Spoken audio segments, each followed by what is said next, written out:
Welcome friend. লক্ষ্মীর ভান্ডারে সবাই ১,০০০ টাকা পাবে। এর জন্য কোনো কাগজ জমা করতে হবে কি? সদ্য রাজ্যে বাজেট লক্ষ্মীর ভান্ডারের অনুদান বাড়িয়ে দ্বিগুণ করা ঘোষণা করেছেন অর্থমন্ত্রী চন্দ্রিমা ভট্টাচার্য। এর ফলে সাধারণ শ্রেণীর মহিলাদের মাসিক ভাতা ৫০০ টাকা থেকে বেড়ে ১,০০০ টাকা এবং তপশিলি জাতি ও তপশিলি উপজাতি মহিলাদের ১,০০০ থেকে ভাতা বেড়ে ১,২০০ টাকা হতে চলেছে। বাজেট বক্তৃতায় অর্থমন্ত্রী জানিয়েছেন, এর ফলে রাজ্যের ২,১১,০০,০০০ মহিলা উপকৃত হবেন। তবে এই সুবিধা এখনই নয়, আগামী মে মাস থেকে পাবেন বাংলার মহিলারা। কিন্তু লক্ষ্মীর ভান্ডারে এই অতিরিক্ত ভাতা পাওয়ার জন্য কি করতে হবে? এর জন্য কি আলাদা করে কোনো নথি জমা দিতে হবে? সবটাই জেনে নিব এই ভিডিওতে। অনেক দিন ধরেই লক্ষ্মীর ভান্ডারের ভাতা বৃদ্ধি নিয়ে জল্পনা চলছিল। মাস খানেক আগে এই বিষয়ে জল্পনা প্রশাসনের পক্ষ থেকে খারিজ করে দেওয়া হয়। এদিকে দুর্নীতি ইস্যুতে রাজ্য সরকারের ভাবমূর্তি বেশ কিছুটা খারাপ হয়েছে। হয়তো সেই কারণে লোকসভা নির্বাচনের আগে কোনো একটা ধামাকা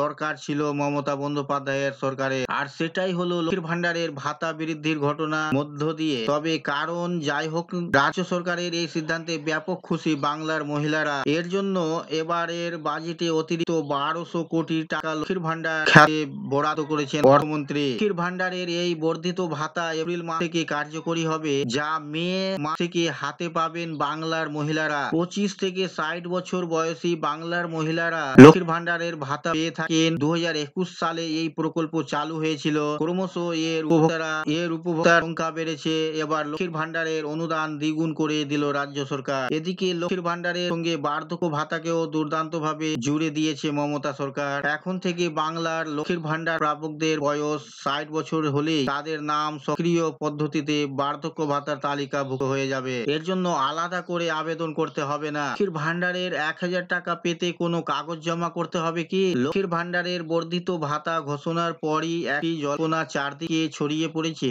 এর জন্য নতুন কি কাগজপত্র জমা দিতে হবে, কোথায় আবেদন করতে হবে, তা নিয়ে অনেক জায়গায় আলোচনা শুরু হয়েছে। তবে রাজ্য সরকার এই বিষয়ে যে পদ্ধতি অনুসরণ করেছেন তাতে দুশ্চিন্তার কিছু নেই। লক্ষ্মীর ভান্ডারের এই বর্ধিত ভাতা পাওয়ার জন্য উপভোক্তাদের নতুন করে কিছুই করতে হবে না, কারণ চলতি ভাতাতেই অতিরিক্ত অর্থ যোগ করে দেওয়ার সিদ্ধান্ত নেওয়া হয়েছে। যেহেতু এটা নতুন কোনো প্রকল্প নয়, তাই নতুন করে আবেদন করা বা নথিপত্র জমা দেওয়া ঝামেলা থাকছে না। তবে আপনার ব্যাংক অ্যাকাউন্টে যদি আধার কার্ড লিংক করা না থাকে তাহলে হয়তো লক্ষ্মীর ভান্ডারের টাকা ঢোকা আটকে যাবে। বরং এই বিষয়টির দিকে বিশেষ নজর দেওয়া জরুরি। চাকরির সুবিধা সংক্রান্ত গুরুত্বপূর্ণ আপডেট মিস করতে না চাইলে আমাদের হোয়াটসঅ্যাপ গ্রুপে জয়েন হয়ে এই ছিল বন্ধুরা আজকের এই ভিডিও আপনাদের জন্য।